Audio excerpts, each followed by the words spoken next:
Com o fim do JLPT, eu acho que eu consigo estar um pouco mais presente no canal. Então, hoje eu quero trazer primeiro uma notícia referente à experiência do JLPT em si. Então, não é bem uma notícia que eu peguei de algum jornal, mas é uma percepção minha de como é fazer esse exame no Japão, sendo que até então eu só realizei ele aí no Brasil. Eu fiz acho que umas 3 vezes, exatamente 3 vezes. E é a primeira vez aqui no Japão. E a situação ela é um pouco mais diferente. E tem até um ranking, uns dados falando que o pessoal que faz a prova aqui no Japão costuma ter uma aprovação menor do que quem faz aí no próprio país de origem, aí no Brasil, no caso, no meu caso. E o porquê disso, né? Eu pude vivenciar na prática o porquê você acaba indo pior do que no país de origem. E é meio estranho, dado que você está morando no país e a taxa de aprovação aqui é menor. Assim, tem formas de você olhar isso, tem algumas formas que vão soar meio como conspiração, de repente o governo ele está fazendo coisas para querer expulsar imigrantes, mas existe a forma um pouco mais racional de observar isso, é essa forma que eu quero tratar aqui hoje. Quando você faz o exame aqui no Japão, tem uma série de fatores que você não compreende muito bem ou que você não espera por ser um país diferente de onde você está acostumado. Quando você está no Brasil e vive numa escola de japonês, estudando para a prova em si, você tem todas as instruções dadas no seu idioma de origem, você consegue se preparar bem, você sabe o que vai acontecer, os professores falam o horário, falam o local, falam o que você vai fazer, as instruções e dão todas as coordenadas para você não se perder no estudo em si, mas também o como você vai chegar até o local e fazer tudo o que você precisa. Agora, quando você está no Japão por conta própria, você não tem esse caminho. Bom, pelo menos se você estiver estudando por conta própria e tá testando a sorte de fazer tudo aí na raça, né? Não tem ninguém aí para te acompanhar, que foi o que eu fiz. Eu não tô indo em escola alguma, porque eu tenho essa liberdade de conseguir, liberdade e disciplina, né? Porque haja paciência para estudar até pelo menos 1 hora todo dia para tentar a sorte aí nesse exame.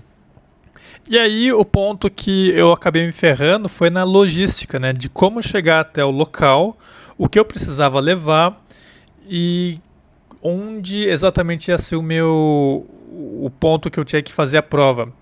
Aí a merda aconteceu que o caminho até lá não era tão simples quanto eu esperava.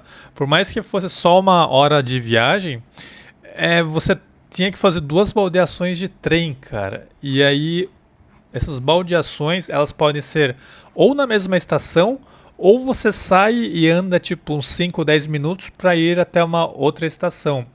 E nessa segunda parte que eu me ferrei, cara. Tinha que fazer uma baldeação para uma outra estação que exigia caminhada.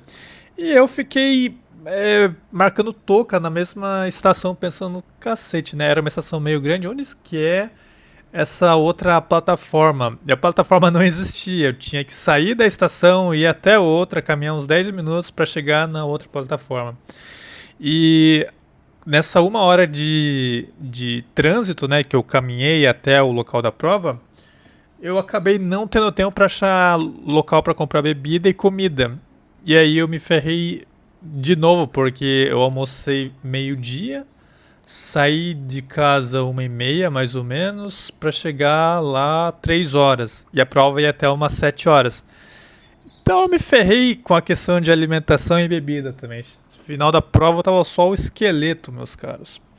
Então, essa questão de você não dominar como que vai ser a logística e também a localização em si, né, o que que tem ali aos arredores, e não tem ninguém para te guiar, pode te quebrar muito fácil. Mas aí tudo bem, talvez seja um pouco culpa minha de não ter levado uma mochila com os preparativos, tipo comida, lanche, essas coisas.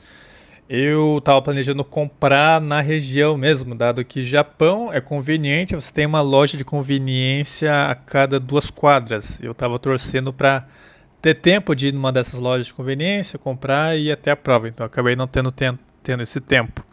Mas enfim, tem gente que se ferrou bem mais do que eu na prova, porque todas as instruções elas são feitas e dadas em japonês.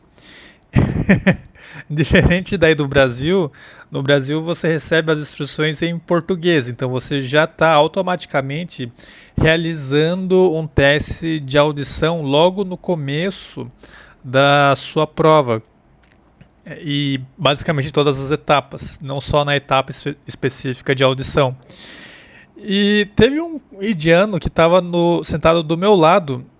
E o que aconteceu? A gente terminou a prova e você constantemente recebe instruções do que você tem que fazer.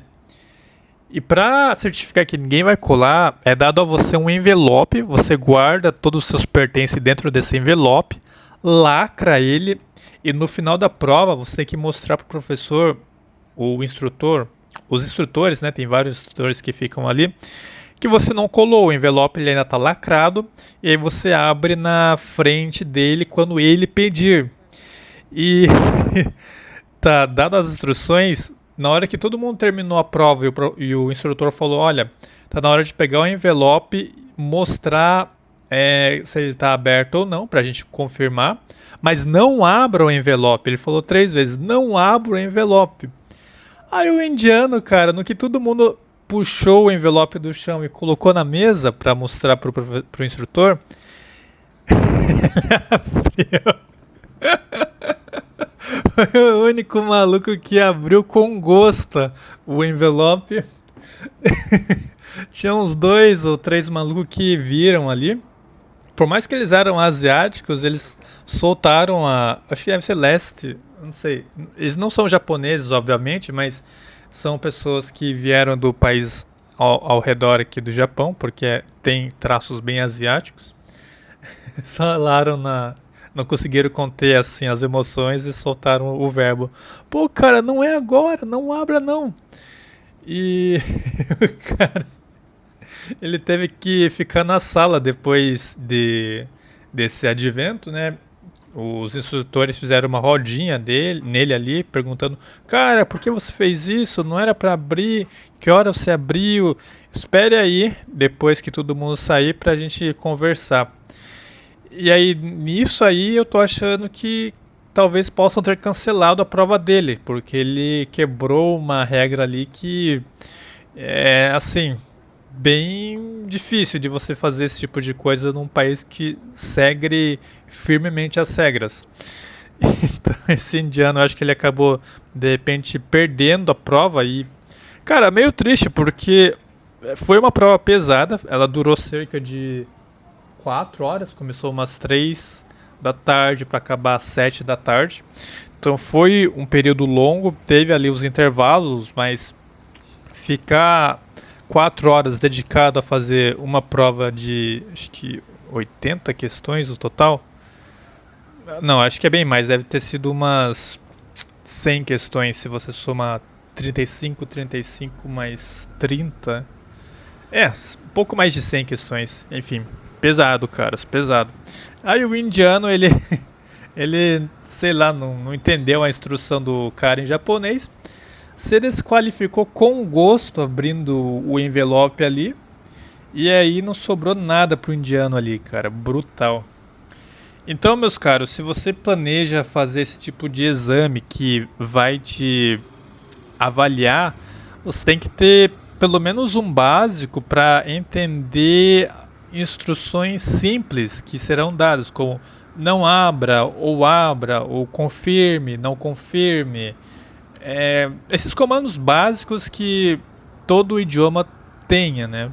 Para você conseguir seguir as instruções básicas que alguém irá te dar. Senão acontece igual o que houve com o meu amigo indiano. Não sobrou nada da prova. Brutal como ele foi cancelado ali.